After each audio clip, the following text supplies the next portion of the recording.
Hello, everybody. My name is Gabe Furman, and today I'll be giving a brief tour of CalTopo.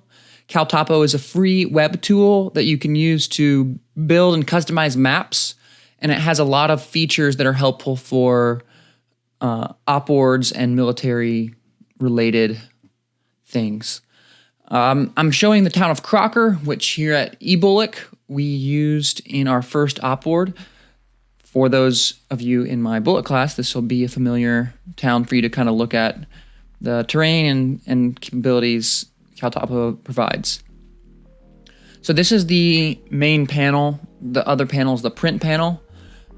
In the main panel is where you can kind of build your map. So first, this is not going to be turned on when you start CalTopo, but here in settings, you can turn on show UTM, US National. I don't know what these acronyms mean, but you can turn on the grids and you can make them more faint or more harsh, whatever. And you can also show labels, and you'll want the this to be, for primary at least, this to be USNG.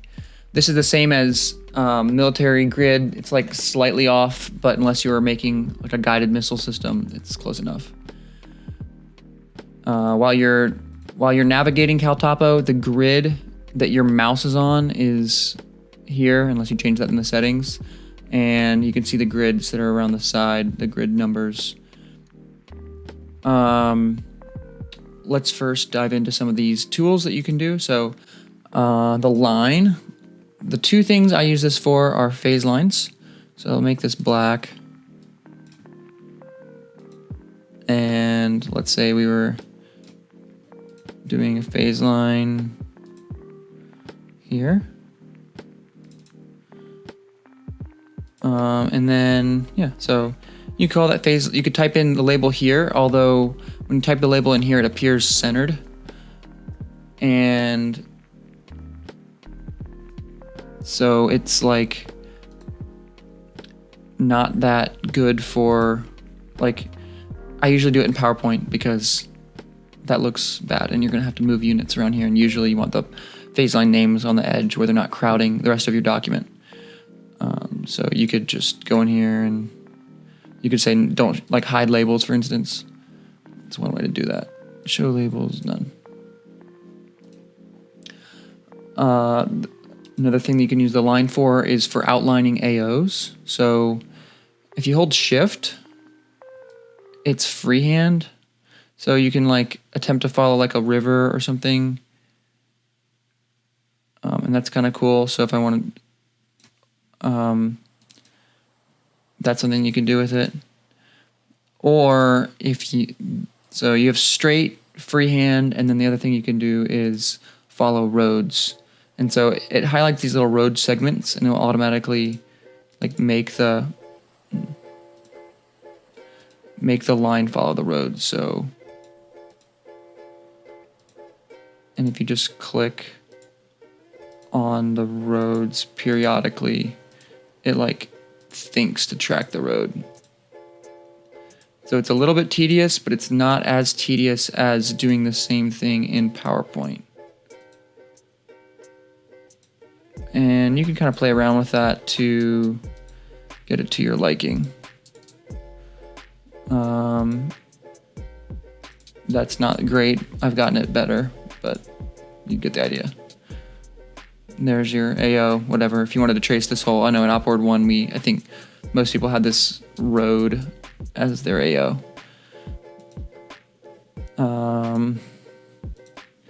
Another thing that you can do is you can do polygons, which is pretty much the same thing.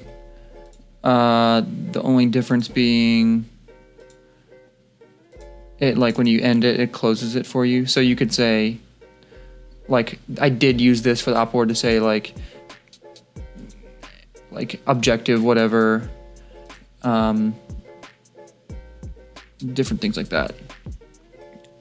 Range ring, this is super cool. So this coordinate when it starts out is at the center already. You can type in a coordinate that you can pull from up here, or you can move the center of the map so that it's where you want the range ring to start out. This is super helpful for developing your like enemy sit temp or your area of influence. So let's say my farthest ranging weapon system is 2,000 meters. And there you go. There's a range ring, and it's exactly correct. And you could make this blue or red or whatever. I don't know. It's a good blue, but red is easy. There's your range ring. And then again, you can edit the weight. So you come down here, line weight, make it like 3 or something. You can make, yeah, so that's that.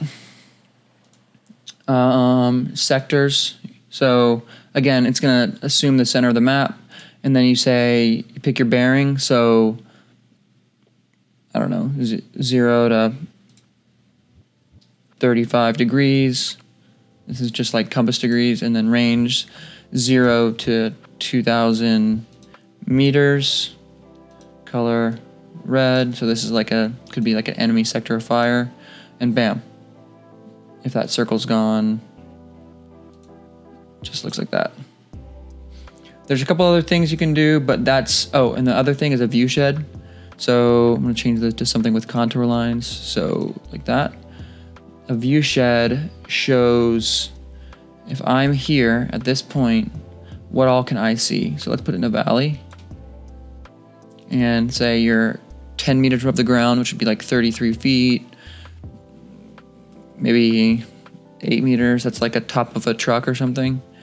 And that's everything that person can see. So he can see the tops of these high mountains over there and the tops of some of these mountains and everything in this valley. So that can be really helpful for understanding where your last covered and concealed is, or what your last major terrain feature is. But that's it for that's all I would do in the regular panel.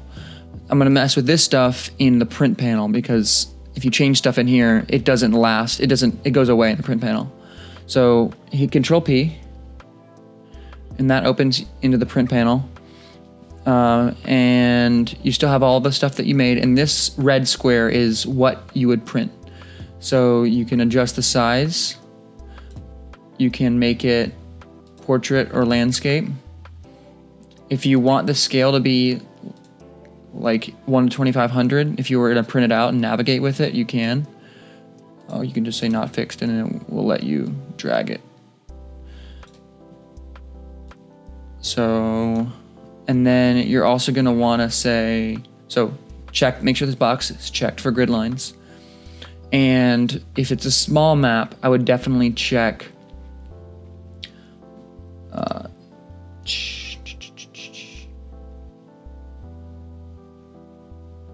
right here, 1 kilometer right here, so that the grid squares are 1 kilometer.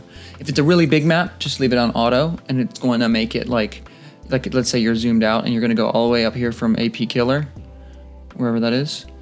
Then it will make it to where your grid lines are like 50, 60 instead of super, super crowded, tight in there. And then, okay, so over here you have a lot of different options. You can turn this view shed analysis on and off. You can add, there's some cool weather stuff you can do. So the 24-hour lows are now going to appear. Super nifty, especially if you're doing like a really zoomed out map. It's going to take forever to load. Wow, what do you know? All the same 24-hour lows in Missouri. But if you're going to have like precipitation or something, maybe there'd be like a rain cloud somewhere. So kind of nifty.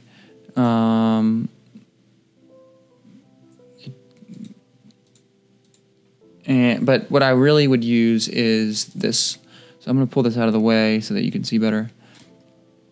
So I use this TF Outdoors for anytime I'm going to put operational graphics on top. But if I'm doing like an analysis, or for like OACOC, you might want to use global imagery, which is just kind of like your regular Google Maps kind of thing. You can see all the trees and everything like that. And then you can also stack base layer. So I can stack, I really like this Scan Topos map because the contour intervals are 7.5 feet between contour lines. So that's I think that's what it is. But it provides like a really nice, you can see a lot of detail in terms of the elevation change. And so then you can make this partially transparent. And so now I can see the fields and the trees, and I can just barely see the contour lines. And you can adjust that. Some other maps that you can use. Forest Service, not available here, but it's available some places.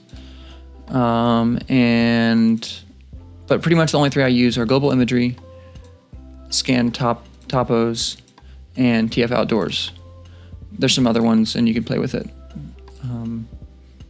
But yeah, so when you're ready to print, just hit Generate PDF. And so here's the output. So again, you have the grid lines in here, and you've got your phase line, your view shed analysis, sector, whatever you wanted to put in here. And you can screenshot this PDF and put it in PowerPoint, or you can screenshot it with the legend on the bottom. Got a north-seeking arrow, QR code. You can change some settings, and the QR code is stable for up to 30 days, I think. So if you wanted to like look at it on your phone or something. But yeah, that's pretty much it. Thank you so much, and happy OPORD building.